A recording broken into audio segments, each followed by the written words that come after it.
أعوذ بالله من الشيطان الرجيم بسم الله الرحمن الرحيم الحمد لله رب العالمين والصلاة والسلام على سيدنا حبيب قلوبنا وطبيب نفوسنا أبي القاسم محمد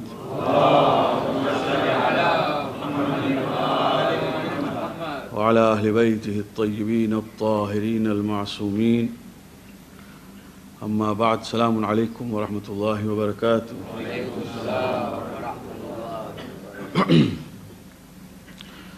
In the matters of kafara that we were discussing, the kafara of feeding one poor out of 60 costs about £1.50 to feed one, and it is recommended strongly by Sharia that rather than distributing cash, it should be food grain which is distributed among the poor. And as far as the fidya is concerned, which is not a kafara, it comes to about 75 pence. So those who wish to calculate kafara on basis of feeding the poor can very easily calculate on 150 per fast kafara. And if it is fidya, then it is about 75 pence. In both the cases, we see that food grain is distributed rather than cash, especially in the case of kafara. When the fasts will be over, inshallah ta'ala, and may Allah accept our efforts, then we will come to the night of Eid.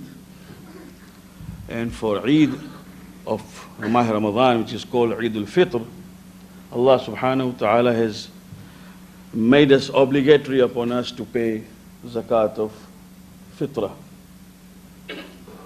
Fitrah becomes wajib when the moon of Shawwal is sighted or established. Before that, fitrah is not wajib and is not even applicable. And it is wajib to pay for everyone in the family who is your dependent. The head of the family pays for everyone who is his dependent. If he is not his dependent, he may be in his family, he may be his son, but he is not dependent upon him, then the son will pay his own fitrah. The father, with the number of people in the house who depend upon him, he will pay his fitrah on behalf of all. And we have calculated it again as £3 per head. As for those mothers who are pregnant, for the unborn child, fitrah is not wajib, but it is mustahab. It is sunnat to calculate that child which is unborn yet in the family and pay its fitrah also. And if you have a guest before the moon has sighted, and the guest comes to you as a guest, not for iftar only, if you want to invite, you can invite, don't worry about that. Because by inviting someone at home for iftar, he does not become that guest. The guest is one who comes as a bala, nazil.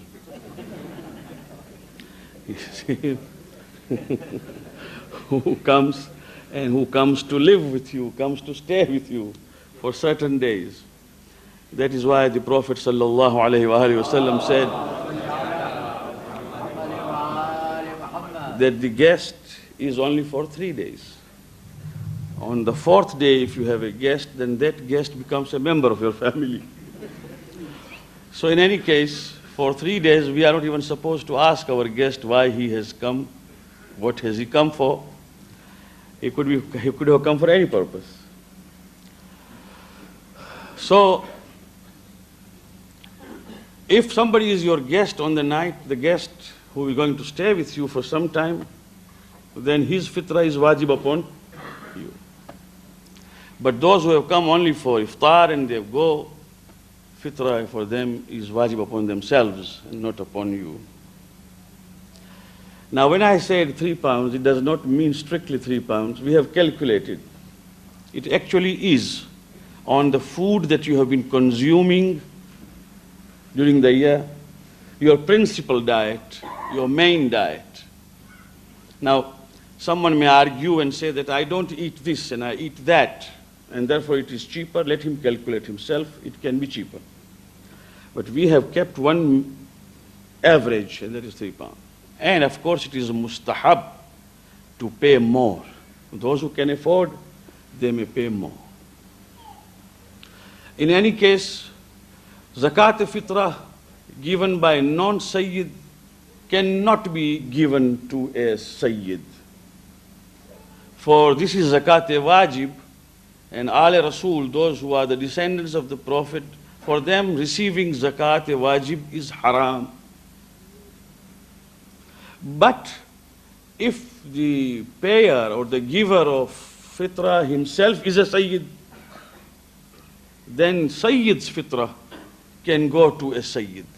But a non-sayyid fitrah cannot go to a sayyid. So when you distribute, be careful.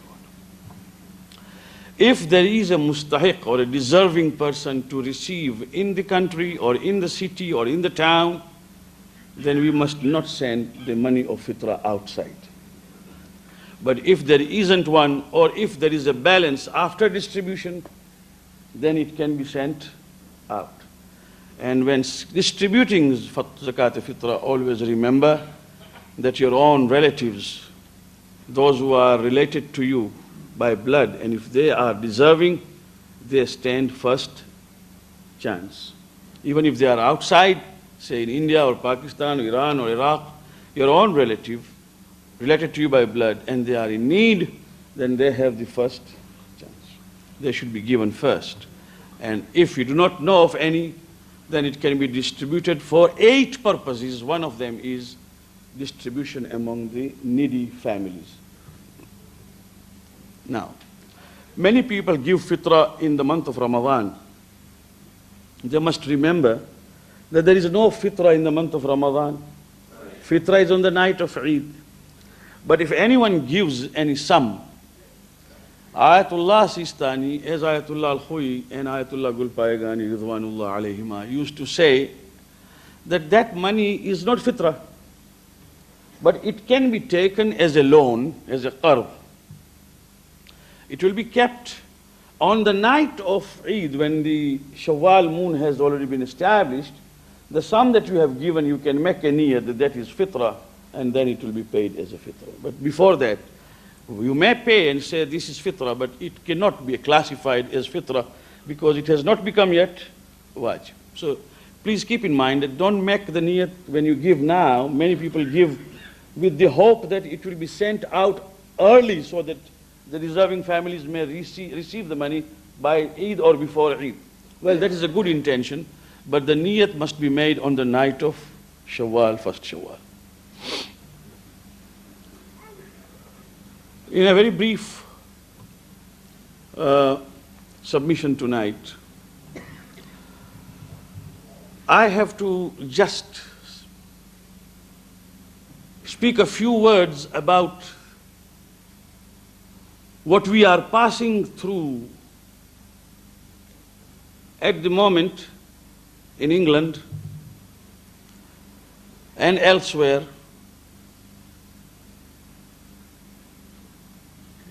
simply because we love Ali ibn Abi Talib alayhi salam.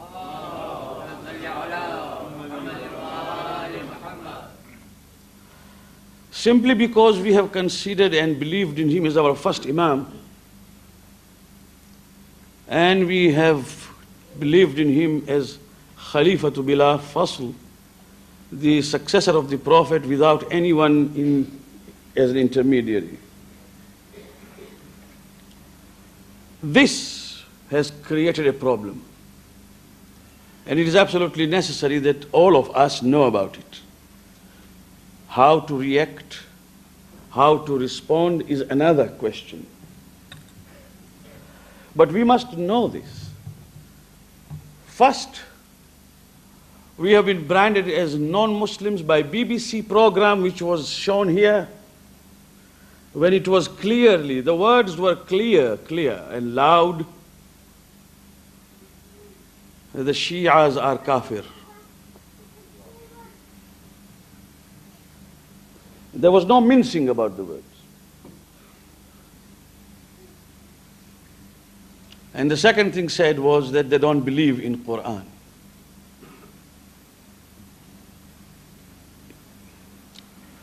Well,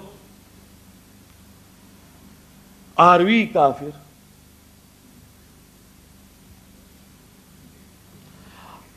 Not only that, but when Ayatollah Khomeini Ridwanullah alayhi was branded as an infidel or as a kafir by that program, simply because he wrote a book, Kashful Asrar, some 40, 50 years ago, in reply to some of the atheists in Iran who were trying to corrupt the faith of the people. Now, if you were to write a book defending your faith and your creed and trying to explain what actually you believe in, you don't become a kafir. From this minbar, I would like the message to go across everywhere that we never considered our Sunni brothers to be kafir. They are a part of Islam, and so are we. And we have a right to assert that we do not believe in things like creating a conflict or faction within the ummah of Islam. Especially in these days when the forces of kufr are just waiting for a friction and for a conflict to begin, so that they can pick up on some party and say, now you are a danger and therefore your activities must stop.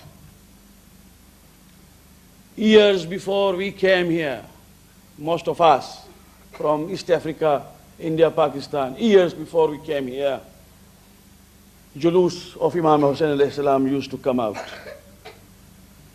In Romford, we have not started Julus of Ashura, they have started, Mu'mineen who started. Majalis were being held here, Ashur was being observed here, Amal of Ashur were being conducted here in England, and the Ummah of Islam, irrespective of the denominations, enjoyed freedom. But gradually, the poison from abroad has now been brought in England, and now we have reached a stage that we are being labeled as kafir from the media. What is the plot behind this? The plot is to attract a response from us, that we give a strong rejection and response, and we try to tell the other side that you are kafir. Well, we are not children. We are mature people. And we would like to see that those who speak irresponsibly are brought to book. At the same time, Muslims are convinced that we are one ummah and kufr cannot take us apart. You know what is the plan? Some 3 years ago, when I was reading Majalis in South, 3 books in Arabic came out on 8th of Muharram under some supposedly Arab names in Arabic, dealing with Abu Bakr, Umar and Uthman, and trying to prove to the people that this is what the Shias believe about these Khulafa.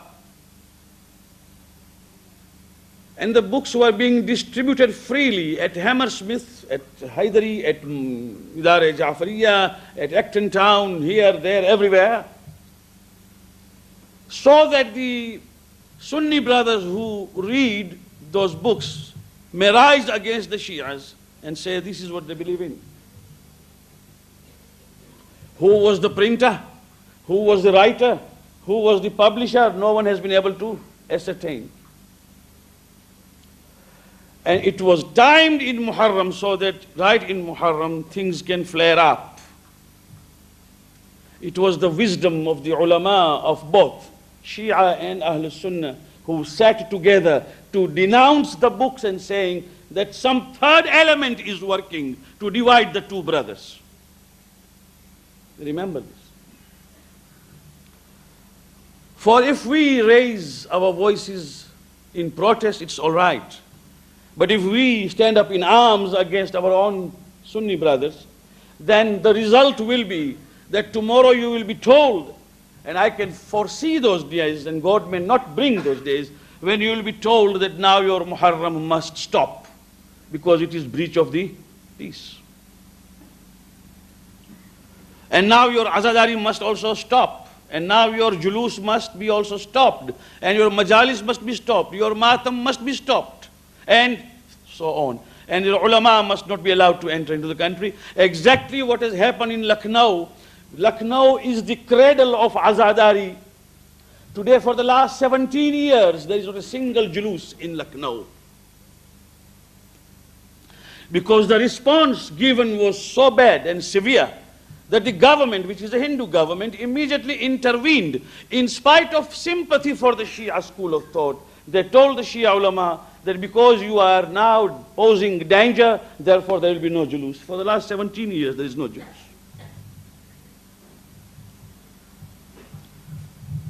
We would like to see that we do not disturb anyone and no one disturbs us. This is said. And this is the reason why we have kept our silence, although telephone calls after telephone calls have come to many of us, to me, to maybe to many of you. What are we doing? Stand up in arms and let us fight. We have also been told to go and do the picketing. BBC. And we have also been asked to go there and force that we must be allowed to speak on the same issue. This is not an act of wisdom. This is not right. This is not even prudent. We have got to understand that things are tackled with some wisdom, some patience, not allowing the enemy to get into us. For the enemy for the last 600 years has had only one principle: divide and rule. Well, rule they may, but we will not allow them to divide. This is the thing. Having said this, we invite all our Muslim brothers to come without notice to any Shia organization, including ours, and look at the copies of Quran and Majid that are here. Come to our darsa and see the Quran being recited. And if you find that the Quran which is being recited is the other Quran, which is not the one which was revealed to the Prophet, or the one in which you believe, if we have got our own Quran, then you may accuse us. But if you find it is the same Quran, then there is no reason for you to say that the Shias don't believe in Quran. And if you are talking about certain reports in the books that have been published in the past, where some scholars have written that some of the parts of Quran are missing, if that is the argument, then we can sit on the table in front of each other, facing each other, and we can prove that this has been written by both, not one party. Those who missed the bus, those who didn't understand Quran, both parties have written things which go to prove that Quran and Majid has something missing in it. That does not mean that they were right. But we don't accuse you. We know that generally you believe in Quran as it is, as it was revealed. You have to believe that Quran and Majid with us is also the same as you have. If there was no belief in Quran, the Shia Ithna Ashari would have no fiqh. The fiqh is based on Kitabullah. And therefore Quran is the same as we have today.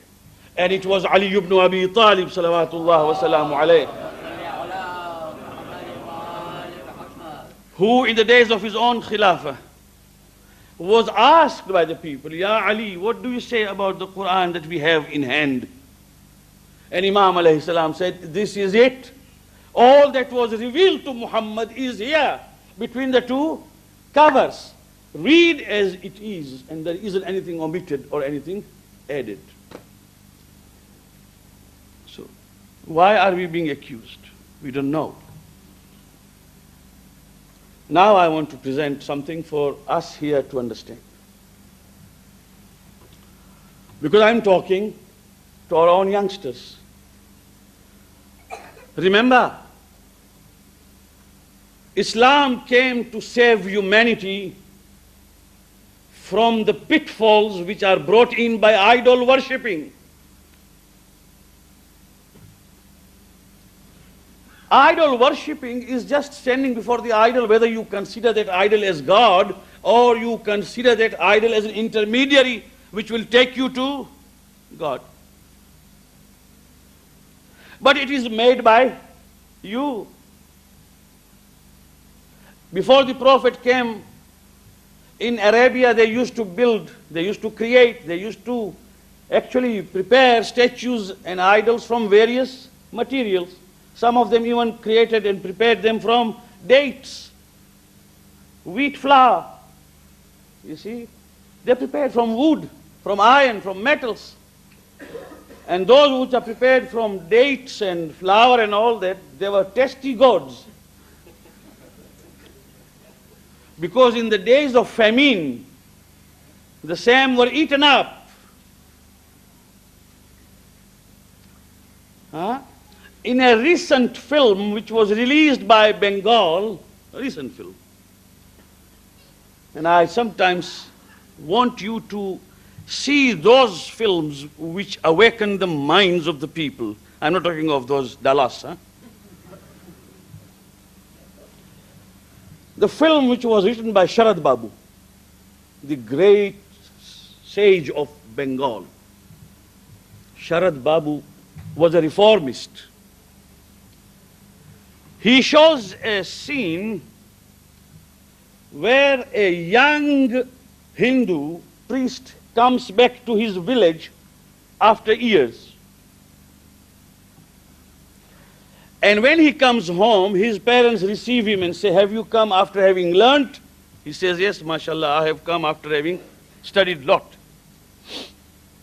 He sits down and his mother tells him that, will you have some food?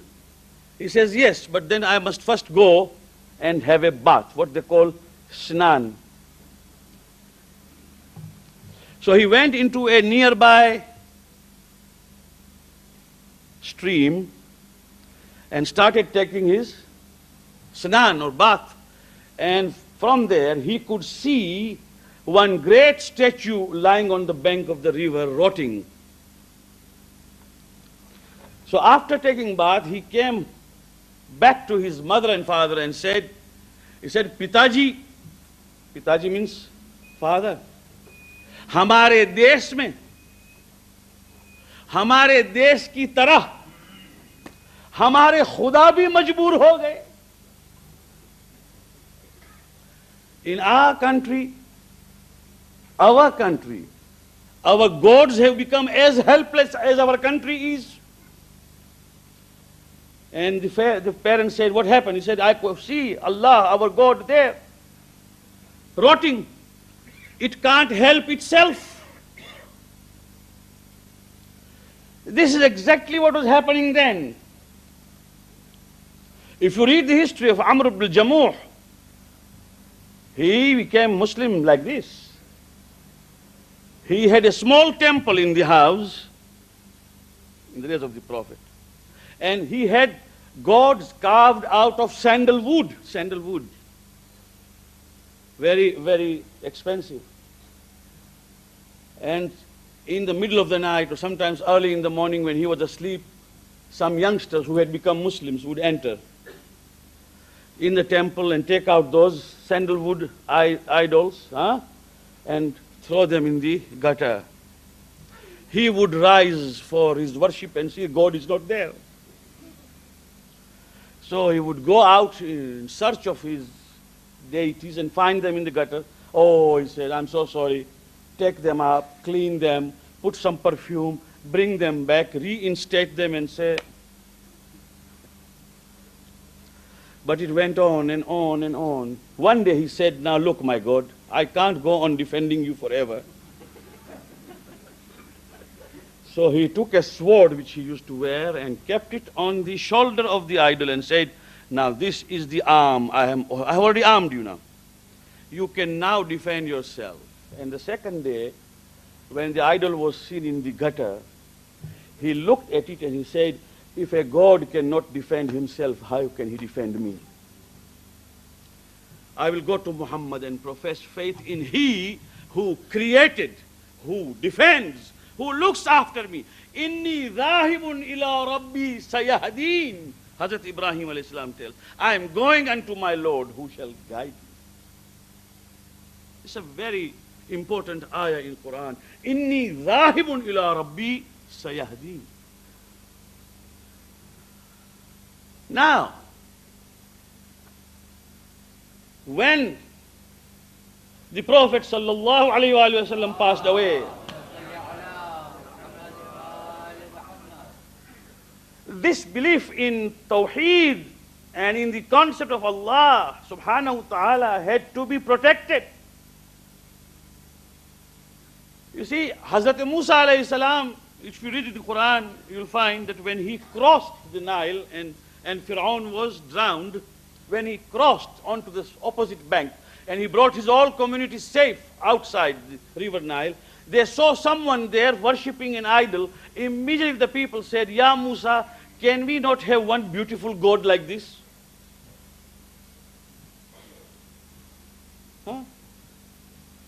And Musa alayhi salam said, what has happened to you? After all explanations, you still want a beautiful God? For man would like to see something before him, tangible, touchable, can be seen. And Allah subhanahu wa ta'ala has explained this through Imam Jaffer as-Sadiq salawatullah wasalamu alayh. When someone said, Yabda Rasulillah, if we stood in the mosque and if there was a small picture and we could visualize what God was like, what is wrong? And he said, you haven't understood Islam then, because it is not you who has to see him, it is he who has to see you. Do you understand the philosophy? So in order to save that, the only person who stood, and this is history, the only person who stood unflinchingly to explain Tawheed after the death of the Prophet and for the years to come was Ali ibn Abi Talib alayhi salam. For anyone who tried to bring in anything like idol worshipping or resembling it, he would stand up and say, this is not right. So much so that in the battle of Siffin, one man comes and says, Ya Ali, I would like to ask a question. Abdullah ibn Abbas said, this is not the time of asking any question. The war, the battle is on. And Imam alayhi salam said, no, allow him to ask. Even if the battle is on. And what did he ask? He said, Ya Ali, if you believe in one God, what is the meaning of that oneness? The battle is raging. And Ali alayhi salam says, yes, this is the question I should answer, for it is for such things that we are fighting. It is not for personal affairs. Look and remember the answer. If you believe that he is one of the kind, then you are a mushrik. And if you believe that he is one in number, followed by two and preceded by naught, then you are a mushrik. He is neither one in number, nor one of the kind. He is one in absolute unit. Nothing like him. And it is not to be calculated in numerology as 1 or 2 or 3. And he was shocked to hear those remarks of Ali ibn Abi Talib explaining what Tawheed is at that time. And Nahj al-Balagha is full of the sermons explaining what this Tawheed means. Nubuwwah. To save Nubuwwah. Allahu Akbar. Read the books and you will find the Prophet forgot. The Prophet forgot. One day the Prophet forgot. He prayed 2 rakat instead of 4. Yes, forgot. And someone said, Ya Rasulullah, has new revelation come to you? And the Prophet said, what do you mean by that? He said, you prayed only 2 rakat. He said, did I? He asked others, did I?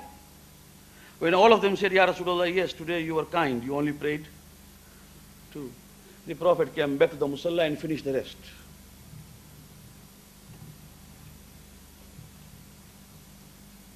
Forgot. Somebody was reading Quran, the Prophet said, oh, yes, this ayat was revealed to me. I forgot to put it in Quran, so put it. The Prophet came to Musalla to pray. The people were ready, namaz-e-jamaat of those Muslims in Medina. Suddenly, the Prophet said, I forgot. I have to perform janabat, ghusl first. To save the institution of prophethood and to show its sanctity, pavitrata, pakizgi, iffa, to show that prophethood is not a gamble, was not a joke played by Muhammad sallallahu alayhi wa sallam. It is something ordained from Allah. You require a school of thought that showed prophethood in its true perspective by telling you that Muhammad was ma'soom, anil khata'i wan nisyan. There was no pitfall. Neither sin nor forgetting could be possible because he has come with a mission. And one who comes with a mission, if he forgets even for a second, you cannot rely upon that mission.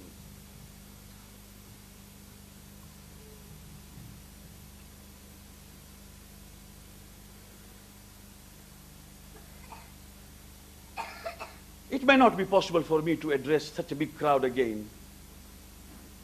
But there is something within me here that tells me that I should speak out today. Allahu Akbar. Why we love Ali ibn Abi Talib? Did he pay you a check? Did he pay you some money? Did he do some good turn to you personally? We love him. And we consider him as our leader and as the true and rightful successor, for he saved the faith from profanities and kept it in its purest form.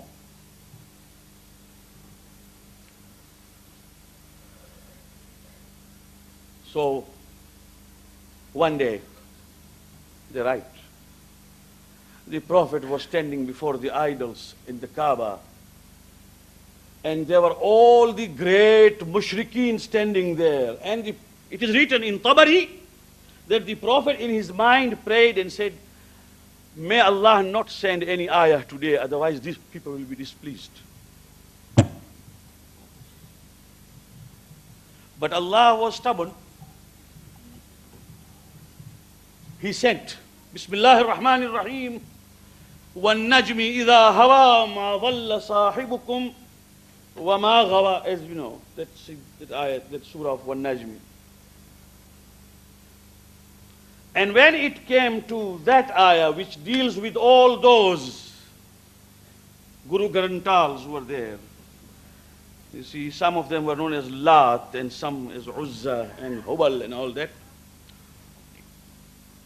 They say that the Prophet immediately started shivering and now what to do, so he added, وَتِلْكَ الْغَرَانِيقُ الْعُلَى وَإِنَّ شَفَاعَتَهُنَّ لَتُرْتَجَى. And these are the great white sacred birds of heaven. Their shafa'at and intercession on the day of Qiyamah is expected. And then he went on with the surah. At night, Jibreel Amin came and said, Muhammad, repeat what you said today. And Muhammad repeated. And when he repeated, Tilka al-Gharaniqul Ula, Jibreel Amin said, no, I had not said this. This was not revealed to you by Allah. Shaitan has put this on your tongue. Therefore, these are satanic verses. And the Prophet wept and cried and said, I am so sorry.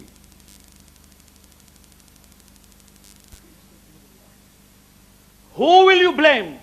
Who will you blame for that book which is known as satanic verses? You will blame those who wrote these things in their own annals, who did not understand what the Prophet was, who found it admissible that the Prophet could be misled by shaitan. While you come here to Ali ibn Abi Talib alayhi salam and Ahlul Bayt, and they will explain to you what is the meaning of Nubuwwah, how it is saved. There is no question of shaitan even appearing. Quran itself says, Inna nahnu nazzalna dhikra wa inna lahu lahafidhun. We have sent down this reminder and we are the protector of it. And in the ayah of these Quran, you will never see any batil come.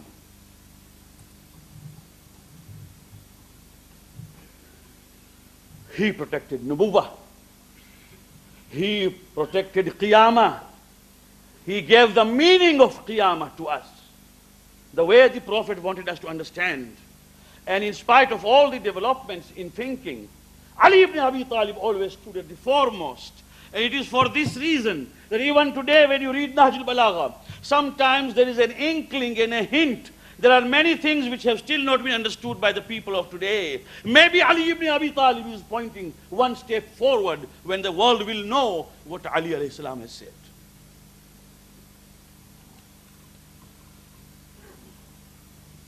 So what I'm trying to tell you, my friends, is that our love for Ahlul Bayt is not only emotional. It is emotional. We love them. Love is emotion. But it is not only emotional. Behind it, there is something which is rational and intellectual and reason. And we invite the whole world to come and consider this and see the difference between the teaching that has been left by Ali ibn Abi Talib. Is it kufr? Did he show kufr or did he show iman? I don't need to say anything more. There was a Zakir whose name was Sayyid Sibt Hassan Mashhur of Lucknow. May Allah grant him darajat in Jannah, inshaAllah ta'ala. For he was among the first Zakirin of Imam Hussain al-Islam, among the ulama, Sibt Hassan. He says that in the battle of Khandaq, when Mulla Ali finally came against Amr ibn Abdawad,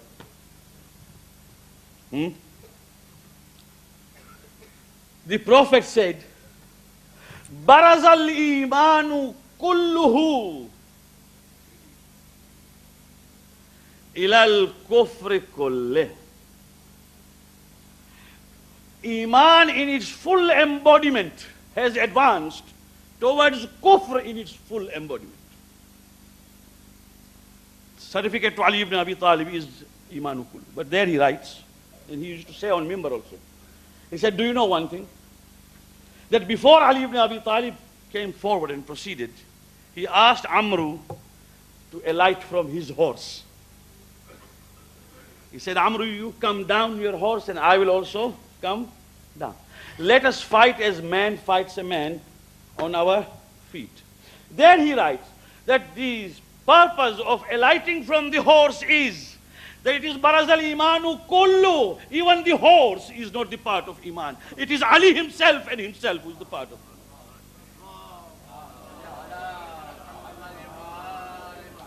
When the Prophet has certified Ali ibn Abi Talib as Imanu Kull, Who are you to tell us that we are kafir? You must thank your stars that we don't tell you kafir. We tell you that you are our brothers. Let us unite on La ilaha illallah Muhammadur Rasulullah sallallahu alayhi wa sallam. Wassalamu alaikum wa